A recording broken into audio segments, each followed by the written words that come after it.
Hi everybody, Sonia Rollins, Back Talk. I am here with Andrew Gallinaro of National Development. Andrew's the managing partner there. And for those of you who don't know, they are the owners of the district. Andrew, thank you for joining us. Hi Sonia, thanks so much for having me, and hello everyone. It's really great to be here. Yeah, you know, it's so interesting because I feel like I have so many things to talk to you about, but we'll try to kind of pull it all in for everybody, right? And I think one of the things that I want to say first and foremost, for those who have not been involved in Burlington a lot, National Development has been longstanding in Burlington, a huge supporter of the community, and obviously you sit on the board of the chamber and a huge supporter of the chamber. So on behalf of everybody, I want to thank you for that. Well, it's our pleasure. It's you know, we've been involved in Burlington, believe it or not, for probably 40 plus years now. So we go way back even before the district. So we're really proud to be able to, you know, stay so involved. Yeah, you know, let's talk about the district a bit, because people who have lived in Burlington a long time, it has had many names, right? It had an owner prior to National Development, of course, but it was New England Executive Park for years, and it really lived like an executive park, like that very traditional, what Burlington came to know as like office space that you drove down and there were offices on all sides. And how many years ago was the district built? So the district was first developed actually beginning in the late 1960s, and so over a course of probably 20 years between the 60s and the mid 80s, it really kind of took on a life of its own and became very much an icon along Route 128 as far as a very traditional suburban executive park, as you said. Yeah, and now, you know, as the years started to progress and the new district, the district has now come out, right? And you know you're successful when people are now saying, oh, I know where that is, it's inside the district. Like they've actually stopped calling it New England Executive Park. They've stopped saying that plaza that's down there. You know, they're talking about it as an actual destination. But, you know, what was the thought process at the time of National Development thinking it had to have a changeover from the office space? Well, first of all, I'm glad to hear you say you think it's been successful because, you know, it's not something that we took lightly. And, you know, the old New England Executive Park, or NEEP as it was sometimes called, had just a tremendous brand and a lot of recognition. And as I said, it was one of the real icons of true single-use suburban office park development in its day. However, when we became involved, it was actually probably in late 2012 and then into 2013, when we actually acquired the property. What we saw was, you know, again, a tremendous asset that I think had served the community and served the business community really well for so many years. But that was, you know, at that point, 40 plus years old on average, and had sort of probably outlived its useful life from the standpoint of what the modern office user was looking for. And you know, this was born from experiences that we have had up and down Route 128, you know, owning and managing several suburban office parks. And you know, at the time, and I think this is still true today, we heard so often from our clients and our tenants that they're fighting the tide of, you know, talent and their workers wanting to be in an urban environment. And they wanted to be in an urban environment because it offers oftentimes so many things that a suburban environment does, which is proximity to housing, proximity to public transportation, and really just a much more dynamic kind of mixed use environment.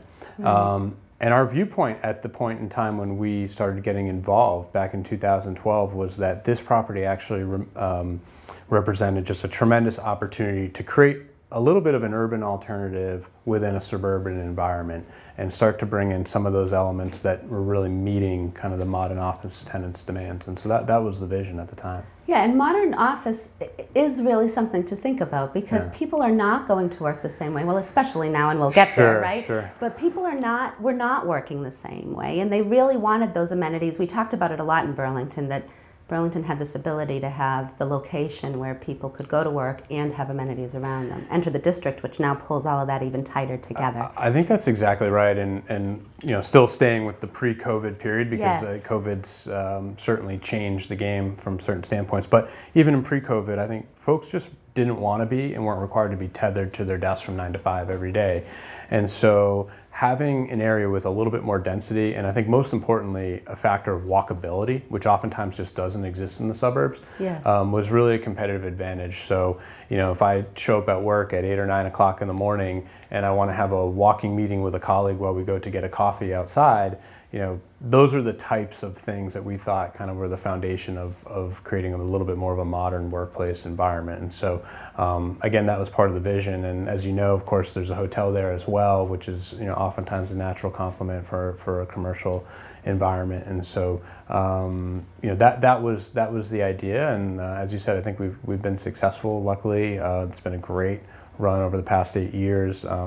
we all feel very proud that we've been able to reposition the park, and really, I think, not reposition, but I can remember saying at the time that our goal was to position the park for success over the next 40 years. And I think we've, by and large, done that. It's Yes. not perfect, and there's probably still some improvements we could make.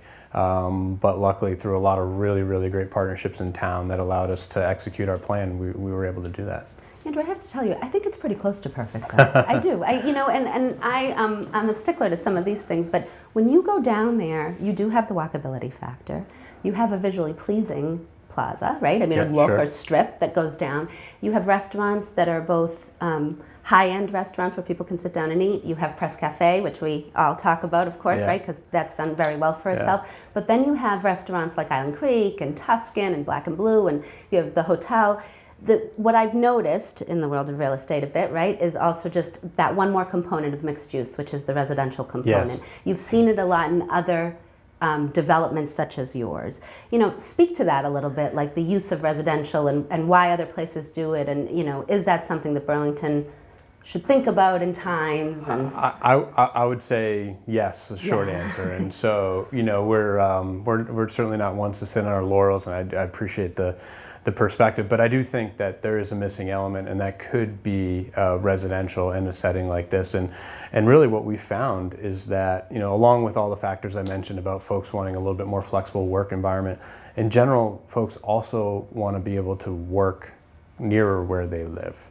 And so integrating oftentimes a little bit more denser multifamily environment within a traditional commercial office park can be very successful, and particularly for folks that are recruiting younger talent and who may currently live in the city, having an option of higher density living near where they might potentially work can be a very, very successful recruitment tool, and will help keep companies thriving in an environment like Burlington. So that's how we view it. It's not necessarily building apartments for apartment's sake. It's really integrating apartments into a greater ecosystem that we think will be better for the overall. Yeah, and continuing to build on the amenities that That's right, go around, and what makes Burlington really unique, I think, in the marketplace.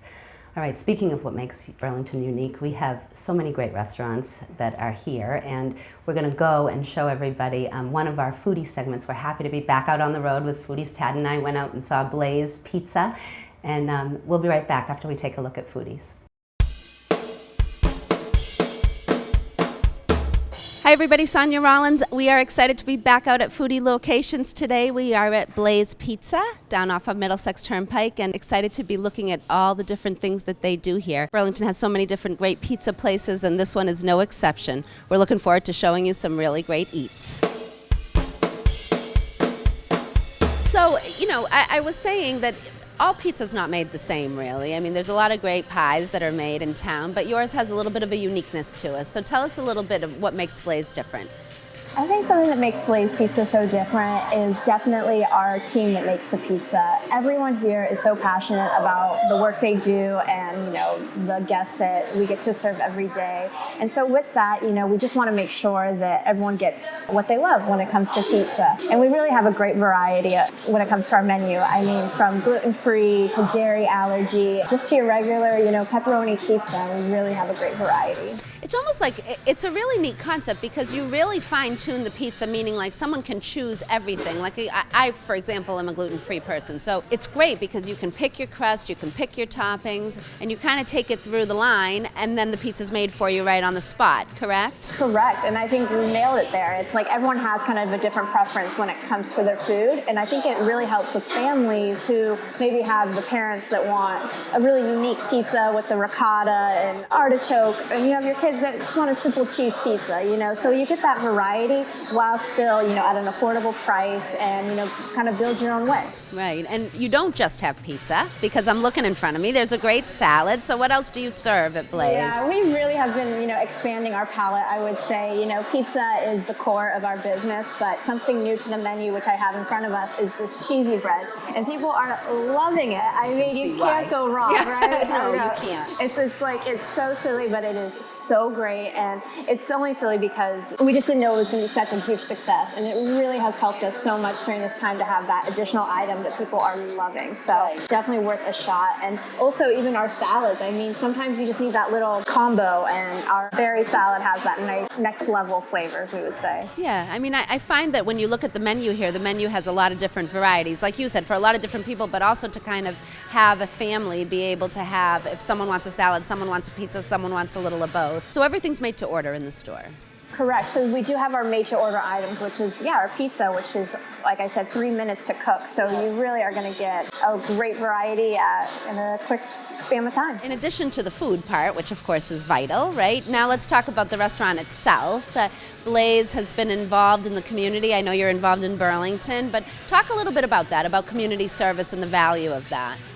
Yeah, we've been really trying to reach out to our community any way possible. As years in the past and years to come, we just really want to make, an impact to the people that help us every day of our lives. So, some ways we do that is with our fundraising program, which many groups love. They simply get to enjoy a pizza here at Blaze and then get 20% of those sales. So it's kind of a win-win, I would say, Absolutely. And, it's hard to avoid talking about COVID when it's been such a major part for the restaurant industry. What do you think has changed for you at Blaze? What has changed that maybe you're going to be carrying forward as the governor starts to lift more of the rules that are going on around us? What do you see as changing for Blaze, or maybe something that you're going to be carrying forward?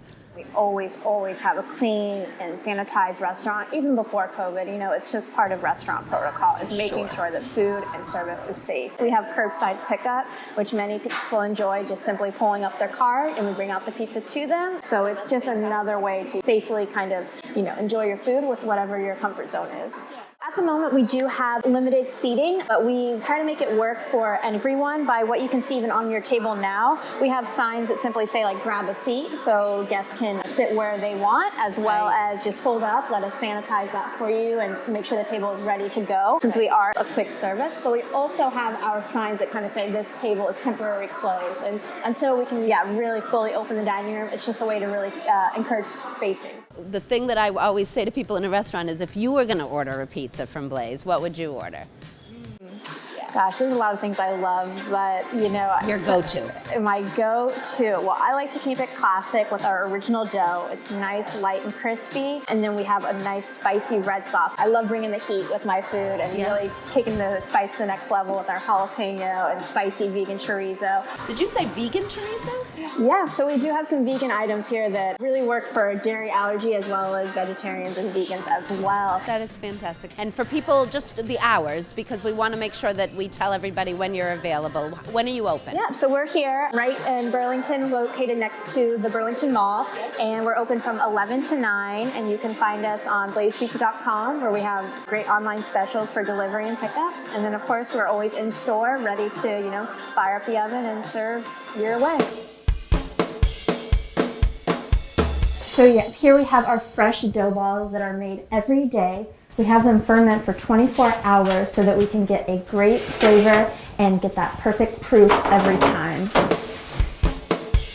And now I am pressing it with our machine. And here it just presses for less than 6 seconds and you're gonna get the perfect crust. Awesome. And there you have your Blaze pizza dough. All right, Sonia, you ready to blaze your way? Absolutely. So let's talk about this, though. You have salads that are here first, right, on your line. So if people want salads, they can get that. Exactly. So we'll have our selection here, which is a few of our signatures, as well as just a build your own style. So these toppings are not just limited to our pizzas. We are happy to throw that on the salad, too. Nice. All right. And then we have a few sauces to choose from. You can have your pesto or red sauce and a few leading a white. And you said you like the spicy red, right? I do love the spicy red, Well, so it's then right let's do here. it. And it's Spicy red is a go. Okay, let's try it out. All right. Looks like you have a bunch of different cheeses while you're doing that. Shredded mozzarella, goat, Parmesan. Definitely love your shredded mozzarella. That's our classic pizza cheese, as well as some other fun ones. All right, let's stay classic. We'll go mozzarella. Cool. And then we even have a huge selection of meats as well. We have our meatballs here, as well as the chicken. Applewood bacon, spinach. How about if we do the chicken? Let's do a chicken on it. Yeah. Nice and fresh. I got so excited, I forgot to tell you what I wanted to put on it. I hear it. I know. Take your time. We always have a different pizza every day sometimes. That's right. All right, and then we don't stop there. We also have our selection of veggies. And this is where vegetarians and vegans love it just because of the great quantity. And we even always have a seasonal vegetable. So the seasonal vegetable, it will be roasted broccoli for a while, and then you'll switch it over when it comes into the spring. Exactly, yep. I'm a big fan of banana peppers, so let's do that. Love the color. Yeah, absolutely. And how about artichokes? Artichokes, excellent. That always adds a nice kind of Italian flair to the pizza, I think. And something that's a signature here at Blaze is our sea salt and oregano. It just adds a really nice touch to the end of the pizza. That's great. And then it goes into the oven, and 3 minutes later, I'm going to be chewing. Exactly. So there we'll you step go. right over here and throw that in for you. That looks great. Tell us, all pizzas are not made the same, of course, right? I think your claim to fame is the ovens that you're using. So if you can give us a little bit of background on that. Yeah, absolutely. I mean, this oven right here is going to be something completely different than what you get at home. I mean, our flames get up to 700 degrees in this oven, and you can really taste those flames and fire right on the crust of your pizza, which really adds that nice culinary touch that we love. Yeah, it's amazing. Like, how long does a pizza stay in an oven like this when they're cooking it? Oh gosh, with this temperature, it only takes 3 minutes for our 11-inch pizzas to cook. And so that's where we get that fast-fired pizza from, is just that quick turnaround for any pizzas that get in our oven. So you could get like a pizza fix pretty quickly here.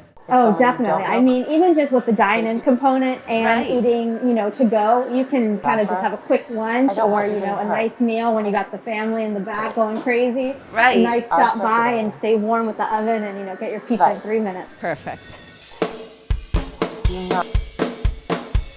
It's really great to be back out on location again after being away for so long. I hope you enjoyed all of the great things that we saw here today. For Back Talk, I'm Sonia Rollins.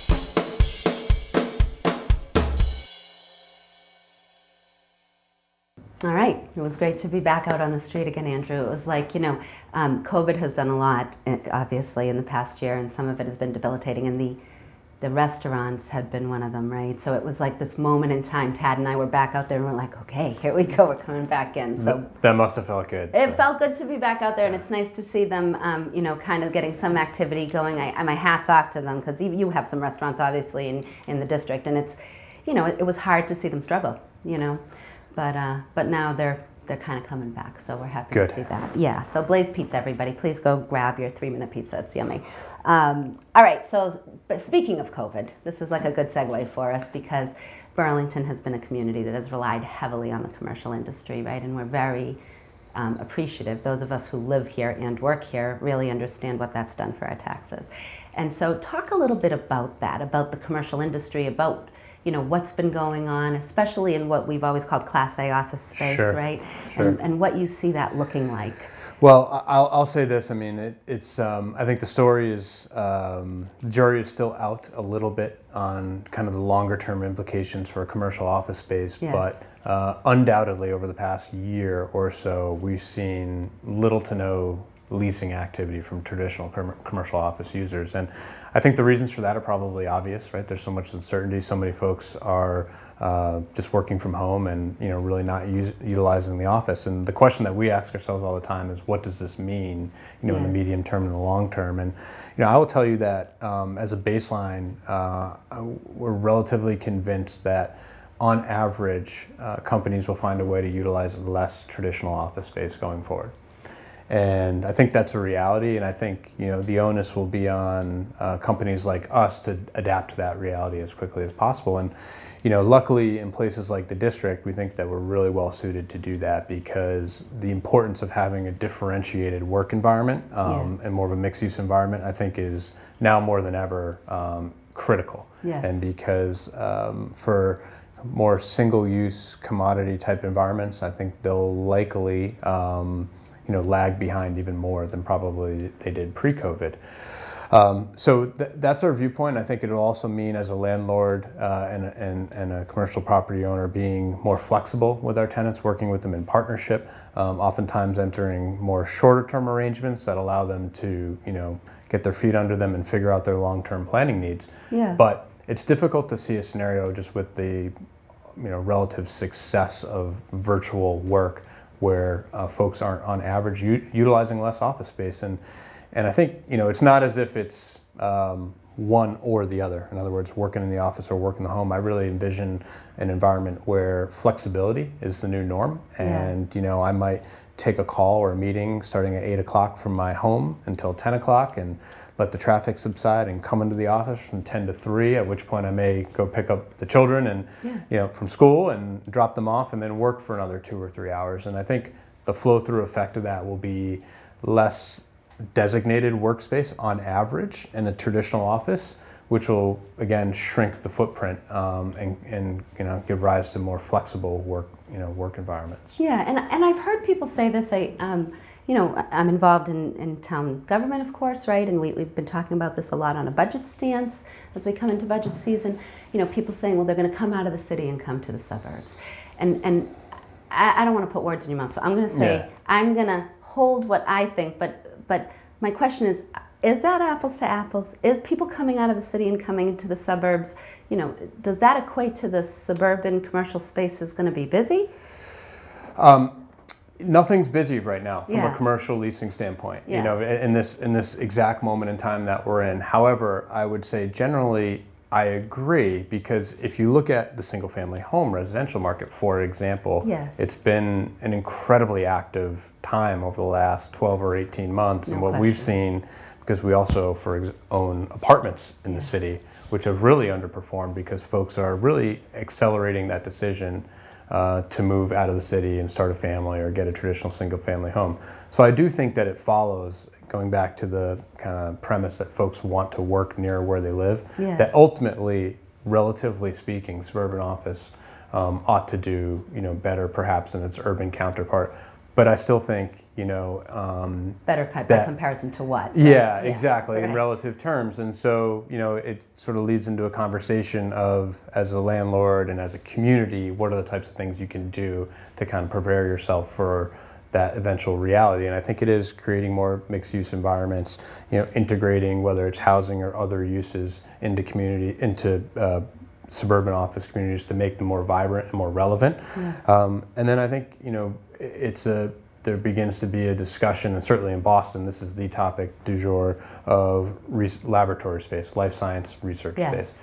And really, if you look in the city of Boston, that is the use and the demand that's really carrying the weight for the entire city practically right now from a Yes. commercial standpoint. And I envision the suburbs increasingly will play an important role in meeting that demand. And that's really an opportunity. I think it's an opportunity for Burlington. It's an opportunity for other surrounding communities to embrace that demand, because one thing that we know is that it's really difficult to do science from your home.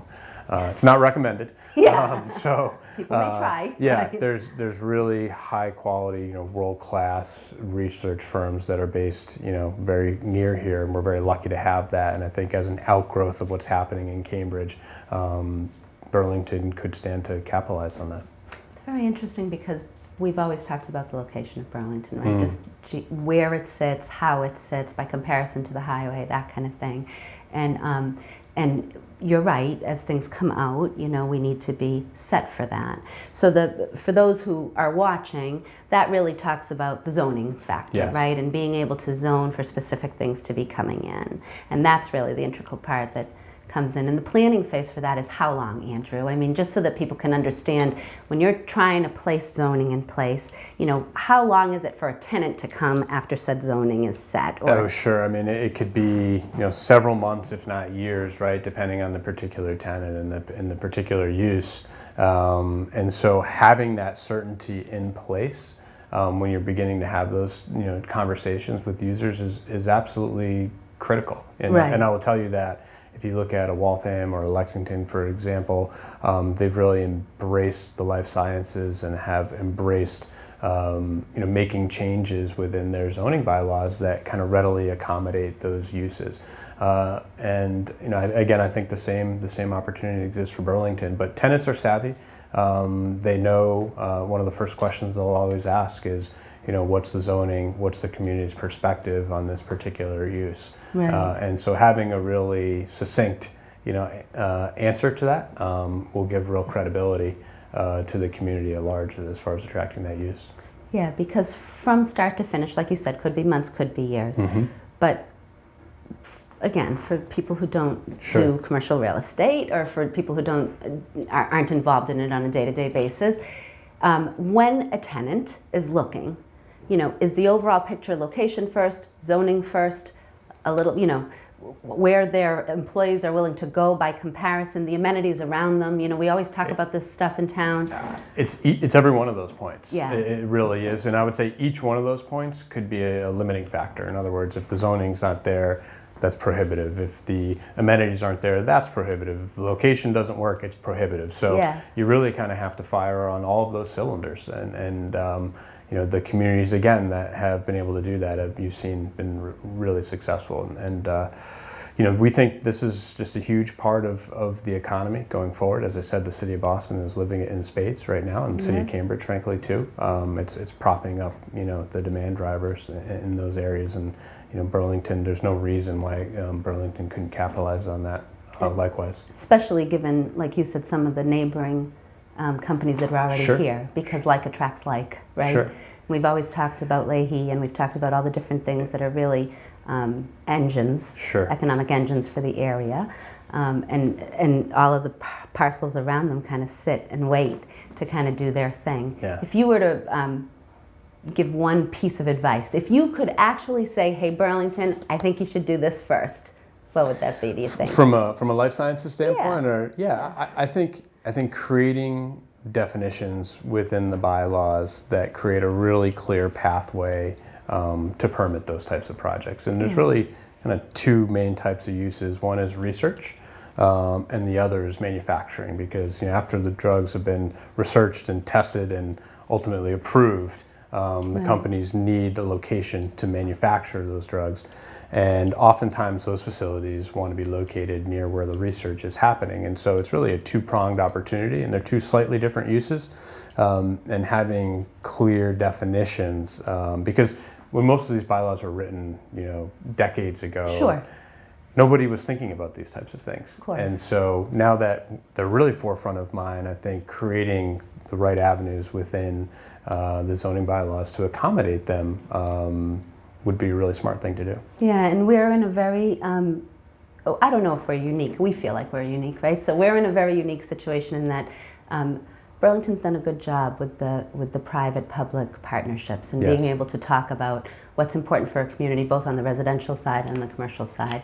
And I think that's where it really comes into play, of being able to have things like the chamber, for example, which we're both involved in, and being able to be at the forefront, have that conversation with the town fathers and mothers, Sure. we'll say, right? So the town people, and be able to have, everybody kind of be at the table talking about it and moving it forward, because that's what's been the success of the community. You're absolutely right. And, just bringing it back to restaurants for a brief second, I can remember several years ago, you and I worked very closely, with the chamber and Yes. with the community, and Yes. making the case that we ought to be able to have additional liquor licenses Yes. to accommodate restaurants.